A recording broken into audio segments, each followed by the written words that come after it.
I removed a vine that had run itself into the framework of a living room window and was scraping away the dead leaves and cobwebs from an underside crevice with a long stick when I noticed an orange shape that looked something like an egg case attached to the upper surface.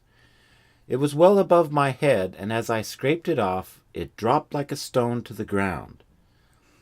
It looked like a tiny fungus or egg case, and I was picking it up for a closer look when it went all leggy on me, and I dropped it quickly.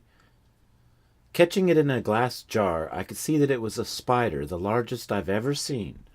The top of its abdomen was about the size of a dime and resembled a fancy snack cracker. It played dead very effectively in the jar. When I dumped it out the next day, I had to shake it loose from silken attachments it had made overnight, attaching itself to the inside of the jar. It thumped and rolled off the table in a very leggy way, played dead again when it hit the ground. I returned it to the table where I had my camera set up with a flash for light. I set the jar over the spider and covered everything with a heavy blanket. Hours later it had stretched its legs out again and was standing on the surface.